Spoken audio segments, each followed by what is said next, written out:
Salut Svarou. Continuons aujourd'hui avec des questions fréquemment posées que j'ai reçues récemment. Tu as déjà répondu à cette question dans un de tes articles, mais la voici à nouveau, pour de nouvelles personnes peut-être. La Terre est-elle plate? Attends une seconde, peut-être me diras-tu que c'est le cas. Et si je le faisais?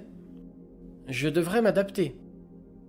La vérité et la réalité ne sont pas des choses fixes, elles dépendent de chaque personne, de chaque conscience et de son point de vue individuel, de ses croyances et de ses idées. Pour beaucoup, elle est plate, car c'est ce qu'ils croient. Ils le manifestent donc pour eux-mêmes. Il n'y a pas de vérité ou de réalité absolue. Tout est relatif à chaque individu, et tout est possible. J'ai bien peur que les gens n'aiment pas cette réponse, Svarou. Il doit y avoir une certaine réalité objective dans la forme de la Terre. J'allais dans cette direction.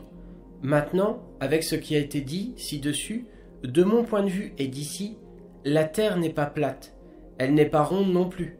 Il s'agit d'un tore hémisphérique plat au niveau des pôles, avec un trou dans chacun d'eux.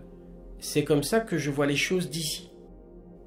Ok, c'est mieux comme ça. Du point de vue de la manifestation de la matière, vous ne pouvez rien manifester si cela ne correspond pas à un modèle géométrique, énergétique, mathématique spécifique. Vous ne manifesterez rien en dehors de cette géométrie sacrée. Pour manifester une planète ou tout ce qui est grand ou petit, il faut un objet torique géométrique qui s'exprime mathématiquement avec la séquence de nombres de Fibonacci. Une cellule, une pomme, une planète ou un atome, tous dépendent de la géométrie de la séquence des nombres de Fibonacci, et tout se manifestera sous la forme d'un tore, puis d'un motif géométrique constitué d'un tore multiple qui forme quelque chose de plus grand.